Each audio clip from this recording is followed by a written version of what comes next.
Who they? Who they? Who they gonna beat them Bengals?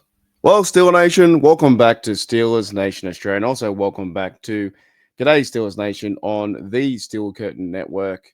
Who gonna beat them Bengals? Well, pretty much everyone this year has beaten them Bengals. That's their slogan. Who they? At the moment, we day. Yesterday, guys, or the day before. Now I'm recording on Monday, whatever they do this day thing. I don't understand this whole Bengals who day? Who day? We day. The Steelers are we day. They took care of business. They had a bounce back game over the Bengals. I can't stand the Bengals organization. And I think later on in the program today, in the podcast, maybe second half, I'll tell you my real thoughts about this Bengals franchise and why I can't stand them and why I want to see them lose every single year.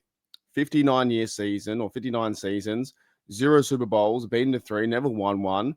I just can't stand the organization and what they do on the field. Like, I'll explain anyways in the second half.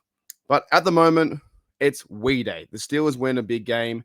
They win 34-12 over the Cincinnati Bengals, which when they say who they go and beat them Bengals, well, so far, Minnesota has beat them 48-10. Denver beat them 28-3. Detroit Lions beat them 37-24. Green Bay beat them 27-18. New York Jets, far out, New York Jets. That's a crazy one. They won their first game 39-38 and beat them. Chicago, who we verse next week, beat them 47-42. And the recent victory is us 34-12. Steel Nation, this is time right now, I think, to grab your terrible towel. I think it's time to wave it hard, high, and proud. This is a big win. This is a win that the Steelers had to have. It's a bounce back win. The loss against the Chargers, and now the Chargers lost against the Jaguars. It's almost like any given Sunday, any given week that happens that a team can lose. And the Bills had a massive game against the Buccaneers also in week 10 and going into, is it week 10 or week 11? I can't keep up. It's one of those two. It's week 10, week 11. It is week 11 at the moment. So week 11 had a big game over the Buccaneers, 44-32. It's any given Sunday. The Miami Dolphins are winning games now too. It's just crazy. And we are versing these teams very soon. The Bills, we are versing the Bears next week. We are versing the Lions. We still have like 7 games to go. It's still a race for the AFC North. And it's also because the Bengals lost, they're pretty much out of the AFC North contention, I would say. And the big news too was Jamar Chase. If you haven't heard already, Jamar Chase is going to be dealt with a one-game suspension. I'll also put that in the second half of the podcast. I'll talk about the Bengals suspension and also my overall dislike for the Bengals. That'll be in the second half. But it's coming down to the wire now, guys. It is near middle November. We're getting ready for Christmas. We're getting some games on. The Steelers have to keep winning games and have a good test against the Bears coming up. At the same time, just going to keep one week at a time, one win, get closer. And this win versus the Bengals was one that was much needed. If you lose this game and go 5-5, I think the Cincinnati Nation and I think Pittsburgh Steelers fan base explodes and we go 5-5 and the Ravens are like, pretty level with us. Same time, the Ravens, we still need to verse them twice. So no matter what they do or what we do, it could come down to 2 games against the Ravens where we have a better tiebreak. Maybe have a win here and there against 2 or 3 teams, but it's going to come down to the Ravens versus Steelers for the AFC North race because the Browns are the Browns. They tried out Sanders yesterday. That didn't work. Gabriel got a bit hurt. And then also the Bengals right now are probably just getting ready for next year. Oh, wait till next year. That's all I ever hear say. I only ever hear Bengals fans and Browns fans. Oh, we'll get them next year. Next year is going to be the promising year. We're going to get the super left tackle. We're going to get the number 1 overall wide receiver. We're going to get this guy at cornerback. We're going to get the quarterback of the future. That's all we need. Like that, I'm just going to wait till next year. Wait till next year is the slogan of the Cincinnati Bengals and the slogan of the Cleveland Browns. Wait till next year. However, guys, we're right here, and I'm super happy, super proud. I'm super happy about this team. I watched it yesterday. I woke up at 5 a.m. to watch my games, as I always do, at the 1 p.m. slot, the window in Pittsburgh. I thought the team rallied up and showed up. Now, we had the injury as well to Aaron Rodgers, but before the injury, I thought he played okay. Not good, not great, but I think he played okay. And we have seen maybe a bit of, I guess, decline on for Rodgers in his play. Maybe he's running around the pocket way too fast. Maybe he's not finding his reads quick enough. Maybe he's just not getting enough time protection.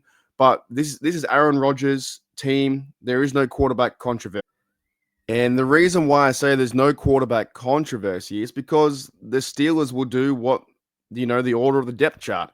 If Aaron Rodgers is out with a wrist injury and we still don't know how long he's going to be out, or the recording on the podcast is my Monday, or Steelers victory Monday, and as of time right now, we don't know. So it could be it's a left wrist injury. And when I say there's no quarterback controversy, it's because Aaron Rodgers right now is QB1. If he is out with injury, that means the next man steps up, and that's going to be Mason Rudolph. He steps up into his place. And by the way, I reckon Mason Rudolph played a really good game, but also that's what he's here for. That's what the Steelers, paid him to do. They brought him back from Tennessee. Mason Rudolph had a really good quote too that I want to bring up. Mason Rudolph talked about how he loves playing here. He says, "Yeah, I love playing here. This is where I was drafted, and this is my home. It's very special." So it was good to see, Mason Rudolph have another shot. But at the same time, I don't play these games on my YouTube channel, nor do I play the games here on Steel Curtain Network, on G'day Steelers Nation. There's no controversy. It's going to be Aaron Rodgers' team until it's not, until Mike Tomlin makes it, the decision. And if he's out or questionable, if he's injured, and also he's got the Bears game coming up, and he's almost the Bear King. Aaron Rodgers' record against the Bears. Let me try and Google this on the fly, because his record versus the Bears is quite good. And he's like the Bears owner over there. He's 24 and 5. And by the way, how good's Google? I can just Google something so quick. 24 and 5 against the Bears in his career. So Aaron Rodgers is like Big Ben over there. When Big Ben owned Ohio, he owned the Bengals, he owned the Browns. There was one time that Big Ben had the most wins in Browns Stadium in Cleveland, where it was so crazy that eventually Baker Mayfield took over that.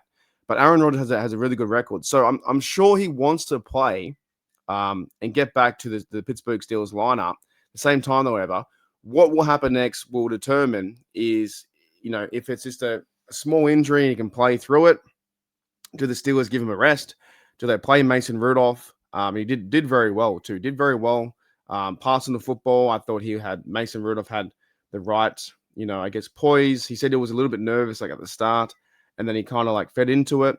But Mason Rudolph did very well as a backup, and that's what you want to see. I just want to point out though, to me, there's no quarterback controversy. Controversy is when he has a chance or a guaranteed, almost a chance to start, and the Steelers organization and Mike Tomlin are going, actually, Mason Rudolph played really well. He's going to be number one, and you'd move Aaron Rodgers back to QB2. It's not going to happen. It's Aaron Rodgers' team as the injury, and we'll see how it pans out. So, but I did give I will give a Mason Rudolph a big shout out, because he came into the game at the second half. Rodgers pointed to him and said, "You know what? It's your chance to shine." He went 12 for 16, 127, 7.9 yards average, 1 TD, didn't get sacked, and he led the team to victory. Now, that did help having two big turnovers. Kyle Duggan, he went crazy. He got a pick six, and then James Pierre had a massive moment too, getting his first ever touchdown or defensive touchdown in the NFL. I'm pretty sure it's his first one. James Pierre had a big game as well with a fumble recovery, and he had a lot of tackles, 6 tackles, 2 pass deflections, and 3 solo tackles. So James Pierre was lining up against Higgins or Jamar Chase, and in this game too, our secondary took care of business and did not allow Higgins or Jamar Chase to wreck the game.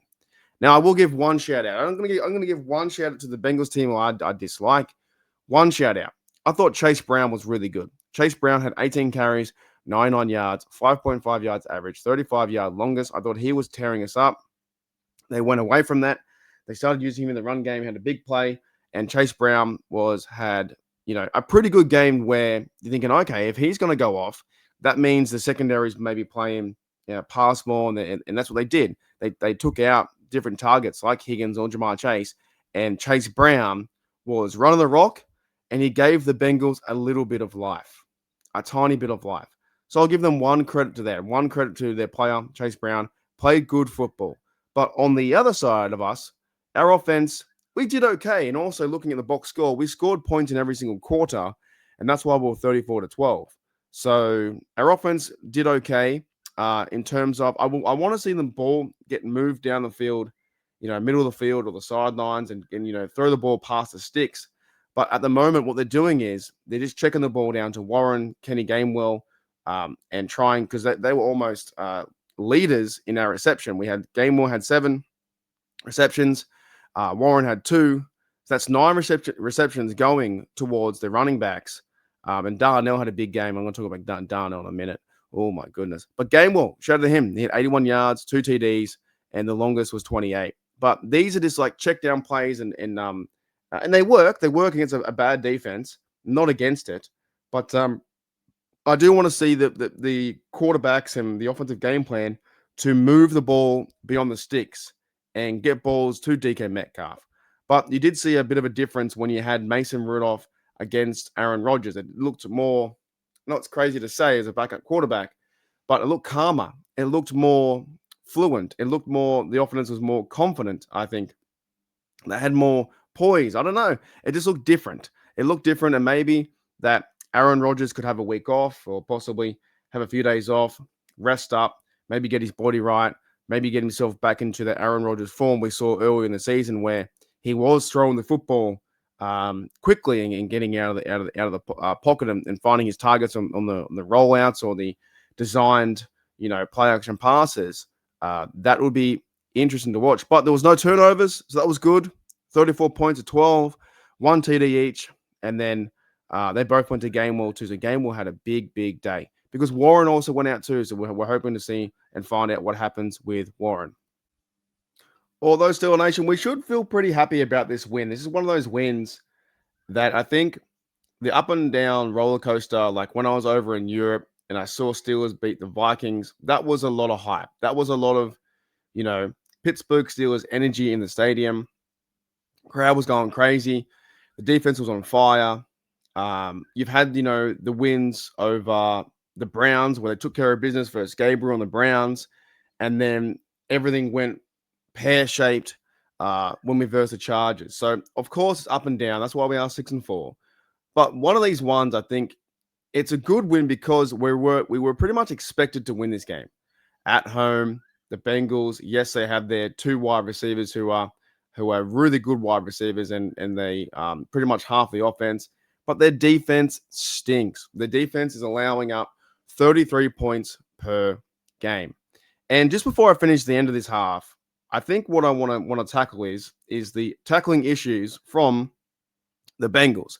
One of my favorite plays, and if you have not seen it, if you're living under a rock, is that Darnell Washington reception where he runs over 3 Bengals. And the last Bengal, he doesn't even need a touch. He's going out of bounds, and he still hits him. Darnell fends off number 49. Then he runs through Geno Stone, and he keeps going and shoves another Bengal to the ground.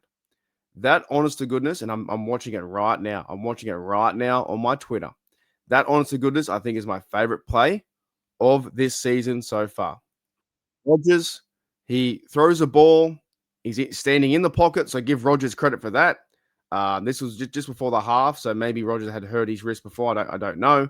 And he throws the ball, a nice target, about 10 yards to Washington on the fly. Good hands catch right out in front. As he's moving, the linebacker, he gets pushed down to the dirt. It says, "Don't speak to me. Get away, son." Knocked out. Throws the dirt at near the 50. Washington regains his balance. The big man is 6'7", runs down the sideline, and Geno Stone makes a business decision, and he says, "I don't want to tackle this guy. He's 6'7". The Bengals did not want to tackle the Steelers all day, and the Bengals were playing, kid football, while the Steelers are playing very, very physical football. Washington then runs past Geno Stone, puts a shoulder down. There's no tackle attempt. Runs through it, goes for near past the target line where they had a chance for a field goal. And then he runs, as he's running to the edge of the boundary, he runs over number 20, who's trying to punch the ball out of a 6'7" human being who weighs almost 300 pounds, and he knocks him to the dirt. Honest to goodness, that is my favorite play all season. And I hope that we can see another play like this from Washington. Washington has been absolutely unbelievable. Get out of the way, run through, and hits a Bengal to end. And he never goes down. The big guy is the size of a fridge. You need like 3 or 4 defenders to knock him down. Darnell Washington had a really big game too. He had 4 catches, 67 yards, and a 31 longest. And overall now in 2025, I think Rodgers and I think Mason Rudolph and the quarterbacks are now finding him and building that rapport, because in the regular season, he has, I'm hoping that ESPN has updated their totals. He says here, 18 receptions, 209 yards, 1 TD, and 36 longest, 11 first downs. He is becoming a guy the Steelers can rely on. Washington is that, I guess, check down if he's like 4 or 5 yards in, catch the ball, turn around, take on 2 defenders, and still fall forwards for a first down. That was an amazing play. That just showed you that the Bengals didn't want to be there. The Bengals didn't really care about winning.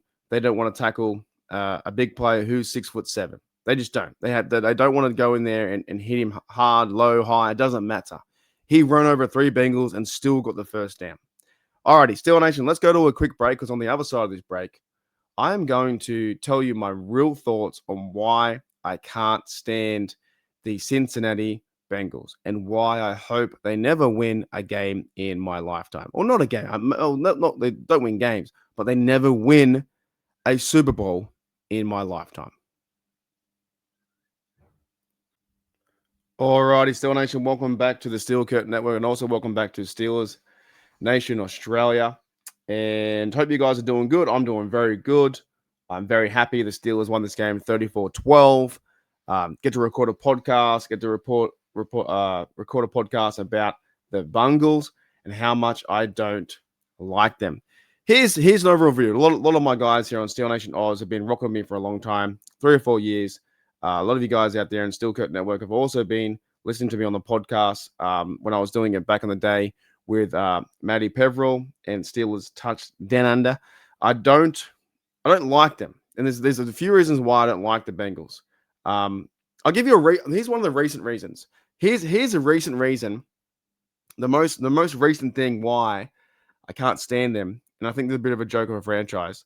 Recently, the Bengals have had all these superstar weapons. They've had Joey Burrow, they've had Higgins, they've had Jamar Chase, they've had all these guys spending money on offense.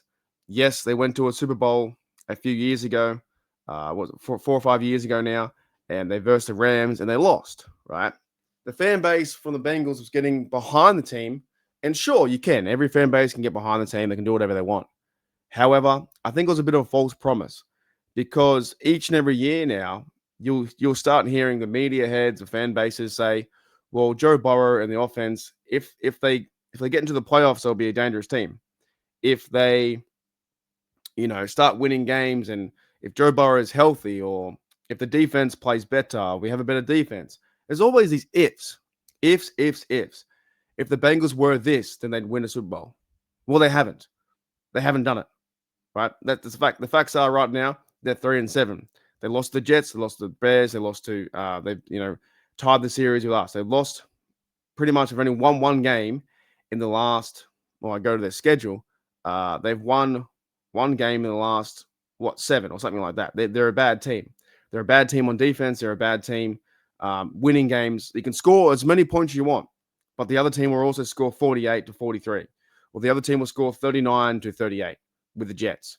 The Bengals in recent history, I think the reason why I dislike them the most is they seem to have the media attention around them and Joe Burrow, and he's an elite quarterback, and he's going to win a Super Bowl, but yet they never have the record to do so. They never have the actual game plan or games to win to get them into the dance. They're going to miss the playoffs for 2 years in a row now. And the last time they made it, they were a first round or second round exit. And then a few years ago, they went to the Super Bowl and they lost. The Bengals wrote a book called Rule Them All, which was their journey about winning the AFC Championship. Well, to me, that's not ruling them all. Ruling them all is winning the overall prize, which is the Super Bowl. That's why I can't stand them. However, going back a few more years, when it was in also like around 2014, 2015, it was around the time of Antonio Brown's hit to the head. Vontez Burfict comes up. Not a huge fan of him. I think Vontez Burfict, he was one of the players from the Bengals that I feel like was going out of his way to hurt Steeler players. I think even in interviews, he's talked about hurting players or going, above his means to do so and hurting Le'Veon Bell or hitting someone when they were backs turned. I don't know, but the hits on Le'Veon Bell, the hits on Antonio Brown, they weren't needed. They were just going out there to try and rough someone up and hit someone as hard as they can, like a blindside hit. So players like Vontez Burfict, Pac-Man Jones, didn't like those players for the Bengals. Haven't never liked, Hushmanzada when he grabs a terrible towel and wipes his feet. All that kind of stuff has made me want to hate and dislike this franchise forever. And when I mean that, I actually mean like 110%. I do not want to see in my lifetime, as much as I watch football, I'm 35 years of age now. If I go on to live to be 100 or 92 or 91 or 81 or whatever, or 85, I do not want to see the Bengals win a championship.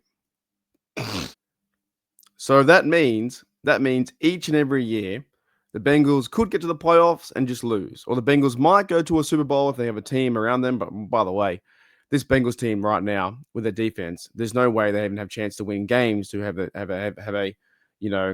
uh, any implication or any chance to win a playoff game. None. But if they do, in a few years' time, if they get to a playoffs, I'm rooting for them to lose. I'm not one of those AFC North. You know what? I want to see the Ravens in there. I'm a Steelers fan, and I think someone needs to represent the AFC North. Someone needs to take care of business, and the Browns. I would like to see the Browns win one. That'd be nice for the Browns to win one. If my team isn't in it, then if the AFC North can be represented, then I want to see them win. No, I'm the opposite. If the Steelers are not playing in the playoffs, and I see the Ravens, Browns, or Bengals in the playoffs, that means I'm rooting for the other team to eliminate them so they do not win. And that's the same with me. With the Bengals, I never want to see them. I never want to see them win. They're hopefully, and I don't mean this too meanly, but hopefully there are fans out there of the Bengals who are my age, who are 35, and they've never seen a Super Bowl. I'm very lucky. I've seen now 2 in my lifetime, like on TV with Super Bowl 40, Super Bowl 43, that I got to witness on TV live the Steelers win the grand prize. There are a fan base out there, same age as me, 35, 36, that have never witnessed a win. And I somewhat take a little bit of joy in that. I know it sounds bad, but I take a little bit of joy because at the same time, I want the organization and the franchise to never win one. I used to count the days. There was a certain time that the Bengals hadn't won a playoff game in like 21 years or something like that. Now the Steelers are getting close to that. They haven't won a playoff game in almost 10 years or 11 years. So we need to knock that off as well. But I was counting the days with that until Joe Burrow came around and they got their first win. But I was counting that. So I just haven't liked them like ever since like probably 10, 15 years ago. And the dislike just keeps building and building. And I want to see the streak continue. I want it to keep continuing. And 59 years turned into 60, 60 turned into 65. Oh my goodness, the Bengals are celebrating their 70th season in the NFL. How great's that? They have such good players, and yet they're 0-70. They've never won a Super Bowl. Now we all know the Browns. The Browns are the Browns. They ain't going to win a Super Bowl anyway. But for the Bengals, sometimes they have chances to do so. They go playoffs, they have a good team, or they have good players, and they just waste their time, and it's not going to happen. But anyways, here's another thing I want to try and bring up too, and maybe I can add this player or add this point to the Bengals and We Day. Who they go and beat them Bengals? Well, the Steelers beat the Bengals 34-12. I don't know. But here's another thing I want to bring up. The incident with Jamar Chase. This is one thing I don't think anyone should be doing around the world. Now, of course, there are cultural differences around the world, but this is like universally. If you did this in an Australian pub, if you walked up to someone and you were arguing face to face, and I understand they're both wearing helmets and they're both wearing like, jerseys and stuff like that. But what Jamar Chase did, and he's now been also suspended one game, which he should have, what he did is just degrading. It's very degrading. I would rather, if I walked into a pub and someone disagreed with me and I had an argument with, say, a person or, another bloke behind the bar or whatever, and he said, I don't like you, mate. I'm not a fan of your work. I don't like the Pittsburgh Steelers. And I don't like you. And he spits on me. Then something's going to happen. Like if you do that in a random bar in Australia, then things are going to fly. Something's going to happen. I would rather, to be honest, be punched in the head than be spat on. I think being spat on is just degrading. I don't think there's any place for it in our society, to where you're, and also it's like a health risk too. You never know what they have, like they're sick, or you don't want that stuff on you. Like that just makes me feel a bit sick when someone does that. I've had people do it to me in the past when I've been walking around the city or whatever. People just don't think. So maybe it was like a bonehead move from Jamar Chase. At the same time, if you did that in a random pub or the street, or maybe in America, it wouldn't fly with the opposing person who's getting spat on. So I think he deserves the I guess the penalty of the 1-game ban. He's now added to my bungle list of players who I don't really like. Not as bad as like the other players. Like Jamar Chase is a phenomenal athlete. He's a great receiver, unbelievable. Future Hall of Famer receiver. He could be that, but he's not as bad as to me as a Vontaze Burfict or Pac-Man Jones or those guys. But he's still wearing a Bengals uniform, doing it, and you shouldn't be doing stuff like that. Now, I also understand too, if you go back in history, a few years ago, one of the blokes there was Trey Turner. He played, I think, guard for the Steelers for a minute. He actually spat on a player. I don't agree with that either. So when he did it, I probably came out and made a video and said it wasn't a good thing. I just don't agree on anyone doing that act. Spitting on someone is very degrading, and I'm happy the NFL caught him and they have now penalized him. And hopefully it's not an ongoing thing where you see players do this. They need to just go out there, if they have an argument, fine. But go out there, leave it on the field, and it's a hat and a hat. It's a man on a man. Do not make it personal by doing that degrading act. So that's why I can't stand the Bengals. However, too, I love the response, though. To be very honest, I love the response. If you go back and watch the game, once it happened, I feel like the Jalen Ramsey, when he was ejected, he threw hands, and rightly so, because he was spat on. And then once it happened, the crowd got crazy. Heinz Field was going nuts with terrible towels. They were singing and praising so loud, and then our defense started to step up. Like you saw, there was a big hit from Kyle Duggan. You saw there was a hit from Joey Porter on Jamar Chase. You then, I think after that, you had the Pierre fumble recovery to the end zone. So while that happened, I reckon Jalen Ramsey, he must have told the defense exactly how it did and got everyone fired up, because I think they were fired up in his absence. The way that he left and he was ejected, they went, okay, we now got to play for Jalen Ramsey. He's obviously something's happened. We're going to have his back. And they did. They definitely did.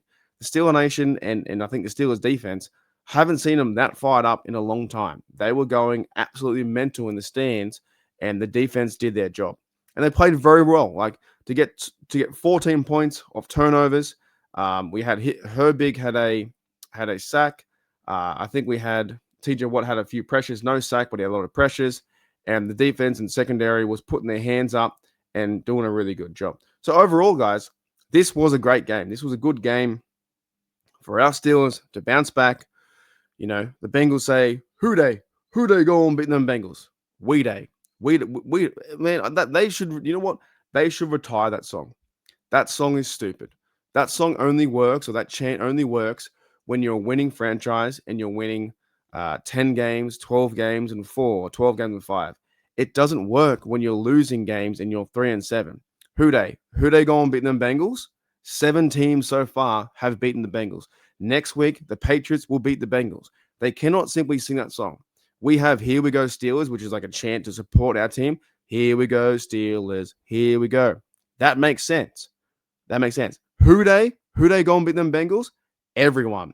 There are 49ers beat them in Super Bowls in 0-2, and also the Rams beat them in the recent Super Bowl. The Steelers recently beat them 34-12. It's a stupid, stupid, I guess, gimmick or their song or their slang or whatever it is. It's stupid.